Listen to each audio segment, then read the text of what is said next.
Hello friends, जागरण जोश के इस daily current affairs Q&A video में आप सबका स्वागत है। मैं हूं शारदानंद। हम लोग इस वीडियो में देखते हैं कि आज के करंट अफेयर्स से क्या कुछ इंपॉर्टेंट क्वेश्चंस बन सकते हैं, साथ ही उनके क्या जवाब होंगे और उनसे जुड़े कुछ फैक्ट्स क्या रहेंगे। तो ये सारी चीजें हम आज के इस वीडियो में देखेंगे। तो दोस्तों, आज का पहला सवाल है, हाल ही में किस हाई कोर्ट ने चीनी ऐप टिकटॉक पर रोक लगाने का आदेश दिया? ऑप्शंस है Patna high court, Allahabad high court, Madras high court, Ranchi high court. सही जवाब है option C, Madras high court. Madras high court की जो बेंच है मदुरई में, उस मदुरई बेंच ने जो चीनी ऐप है टिकटॉक, इसके ऊपर बैन लगाने की बात कही। साथ ही सेंटर को भी इस बात का निर्देश दिया कि पैन इंडिया में बैन को किस तरह से इसको सुनिश्चित की जाए, उसके बारे में वो अपना गाइडलाइन बताएं। उसके साथ ही उन्होंने मीडिया को भी ये गाइडलाइन बताया कि टिकटॉक के किसी भी वीडियो को वो अपने मीडिया चैनल पर प्रसारण ना करे।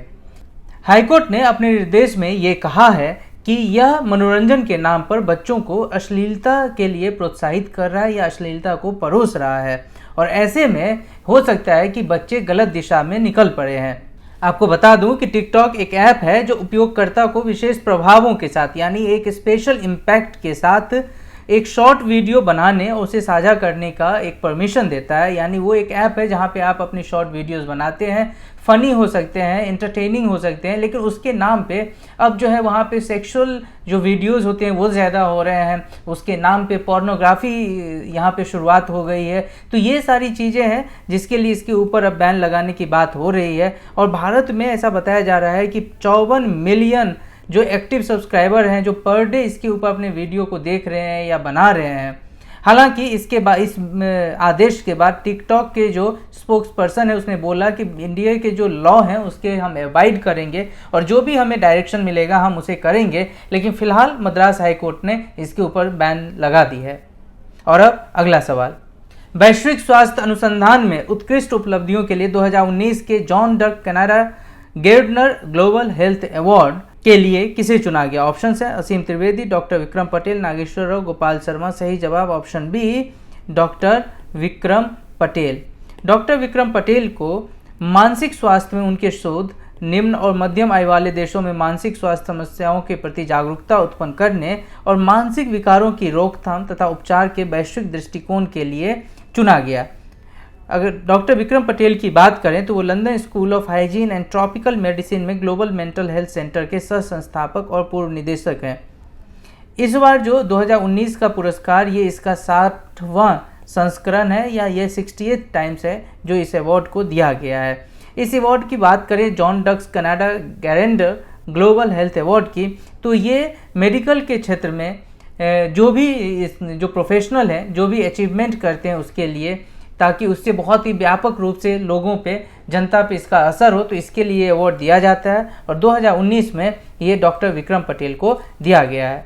अगला सवाल, हाल ही में संयुक्त राष्ट्र महासचिव एंटोनियो गुटेरेस ने म्यांमार के लिए स्वतंत्र जांच प्रमुख के रूप में किसे नियुक्त किया है? ऑप्शन है Richard Parker, Suzanne Derrick, Nicholas Komjian, Jemilio Mark. सही जवाब option C, Nicholas Komjian. Nicholas Komjian को संयुक्त राष्ट्र के महासचिव हैं एंटोनियो गुटेरेस, उन्होंने जो म्यांमार में स्वतंत्र जांच तंत्र है उसके प्रमुख के रूप में इन्हें नियुक्त किया है। ये अमेरिका को इससे बिलोंग करते हैं और इनका माना जाता है कि जो जुडिशियल क्षेत्र में है, जुडिशियल में और लीगल के क्षेत्र में इनका बहुत ही व्यापक जो है एक तरह से एक्सपीरियंस रहा, अनुभव रहा है।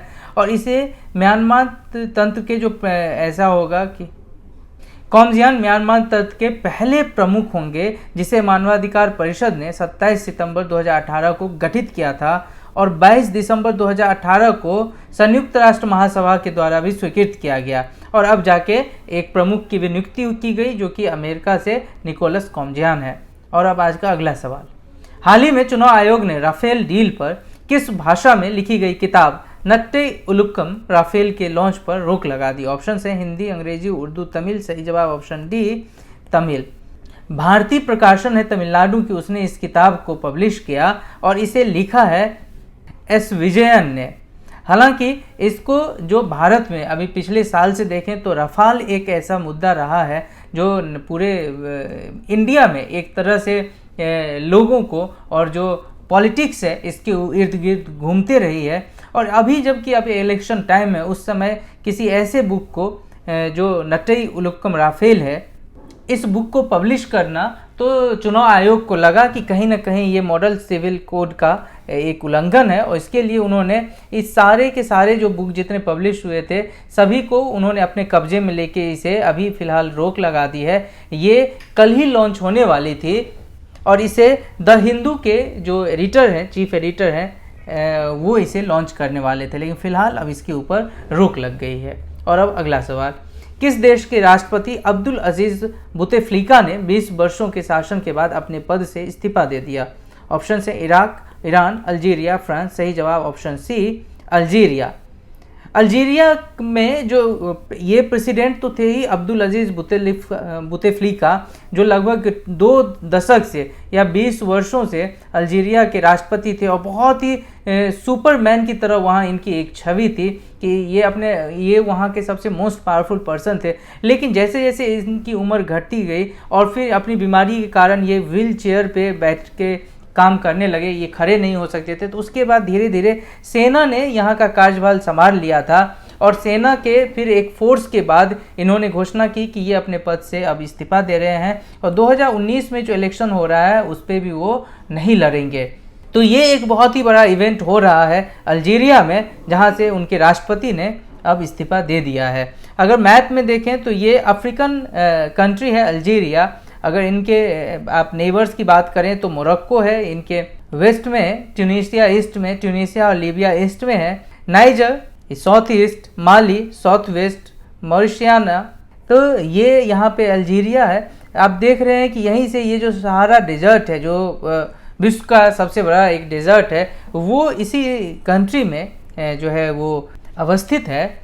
और हम बढ़ेंगे आज के अगले सवाल पर। किस देश के कृषि विभाग ने घोषणा किया है कि बिल्लियों पर जानलेवा प्रयोग नहीं किए जाएंगे? ऑप्शन है अमेरिका, नेपाल, भारत, चीन। सही जवाब ऑप्शन ए, अमेरिका का कृषि विभाग है department of agricultural research services, जिसे ARS कहते हैं, और ये बहुत ही बड़ा एक ऑर्गेनाइजेशन है जो कि वहाँ एग्रीकल्चर रिसर्च में काफ़ी एक्टिव होता है।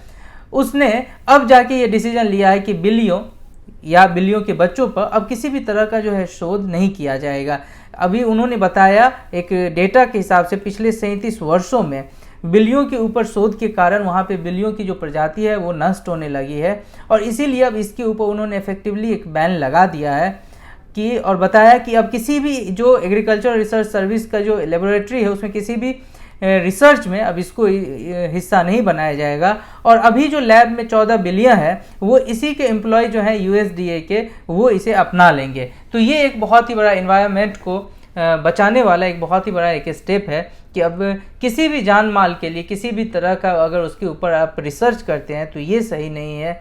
ये क्योंकि एनिमल्स के भी अपने राइट्स होते हैं और हम उस राइट्स को हटा नहीं सकते, उस राइट का दुरुपयोग नहीं कर सकते, और इसलिए एक सही डिसीजन भले बहुत दिनों बाद आया लेकिन एक बहुत ही अच्छा डिसीजन अमेरिका के एग्रीकल्चर डिपार्टमेंट ने लिया है। और अब अगला सवाल, चीनी ताइपे के ताओ युआन में आयोजित हुई 12वीं एशियाई एयरगन चैंपियनशिप में भारतीय निशानेबाजों ने कितने पदक जीते? ऑप्शन है 25, 38, 29, 35। सही जवाब ऑप्शन सी 29।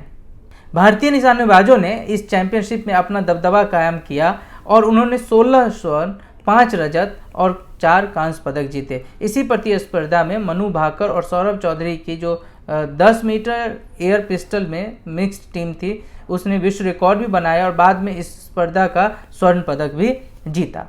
और अब आज का आखिरी और 8वां सवाल, भारत का राष्ट्रीय समुद्री दिवस national maritime day of India कब मनाया जाता है? ऑप्शन है 4 अप्रैल, 5 अप्रैल, 6 अप्रैल, 7 अप्रैल। सही जवाब ऑप्शन बी 5 अप्रैल। 5 अप्रैल को भारत में national maritime day of India मनाया जाता है, और ये इसीलिए मनाया जाता है क्योंकि इसी दिन 5 अप्रैल 1919 की भारत ने एक ऐतिहासिक हिस्टोरिकल उपलब्धि हासिल की थी, जिसमें इंडिया में बना हुआ एक शिप जिसे Scindia steam navigation company limited ने बनाया था, जिसका नाम है SS लॉयल्टी। इसने पहली बार यूनाइटेड किंगडम की यात्रा पे गया और सफलतापूर्वक अपनी यात्रा को पूरा किया। आपको मैं बता दूं कि ये उस समय ये इसलिए भी ऐतिहासिक था क्योंकि उस समय जो शिपिंग थी या जो समुद्र यात्रा थी उस पे यूनाइटेड किंगडम में यूके का अपना एक अलग तरीके से दबदबा था और उस समय में भारत ने अपनी बनी हुई शिप से वहाँ तक की यात्रा कर लिया। उस शिप ने, ये एक बहुत ही बड़ा गौरवशाली क्षण था भारत के लिए और इसीलिए इस दिन को इतिहास में दर्ज कराने के लिए हम जो है एक नेशनल मैरीटाइम डे मनाते हैं 5 अप्रैल को। तो दोस्तों हम यहीं ख़त्म करेंगे आज के इस सेगमेंट को, बढ़ेंगे अगले सेगमेंट पे जहाँ पे मैंने आपसे जो एक सवाल पूछा था उसका जवाब बताएंगे और फिर एक नया सवाल आपके लिए होगा। मैंने आपसे पूछा था अंतर्राष्ट्रीय क्रिकेट परिषद द्वारा जारी सूची के अनुसार कौन सा देश आईसीसी टेस्ट चैंपियनशिप रैंकिंग में लगातार तीसरे साल पहले स्थान पर रहा। ऑप्शन थे भारत, ऑस्ट्रेलिया, इंग्लैंड, न्यूजीलैंड। सही जवाब option A Bharat, India. India ने पिछले 3 साल से लगातार टेस्ट में अपना बेहतरीन प्रदर्शन करते हुए जो अपनी रैंकिंग थी उसे टॉप पे अभी तक बरकरार रखा, लगातार तीसरे साल। ऐसा पहली बार हुआ है कि भारत लगातार 3 साल तक टेस्ट चैंपियनशिप में टॉप पर रहे। और अब एक सवाल जिसका जवाब आपको हमें कमेंट बॉक्स में लिख के देना है। हाल ही में किस देश ने दुनिया का पहला राष्ट्रीय 5G नेटवर्क लॉन्च किया। ऑप्शंस हैं दक्षिण कोरिया, ऑस्ट्रेलिया, इंग्लैंड, जापान। इसका जवाब आपको हमें कमेंट बॉक्स में लिख के बताना है। और भी आप इस 5G नेटवर्क के बारे में क्या जानते हैं उसे हमें बताएं। अपने फीडबैक हमारे साथ जरूर शेयर करें। वीडियो अच्छा लगा इसे लाइक करें, शेयर करें। अब तक अगर सब्सक्राइब नहीं किया है हमारे YouTube चैनल को तो इसे सब्सक्राइब जरूर करें और देखते रहें जागरणजोश.com।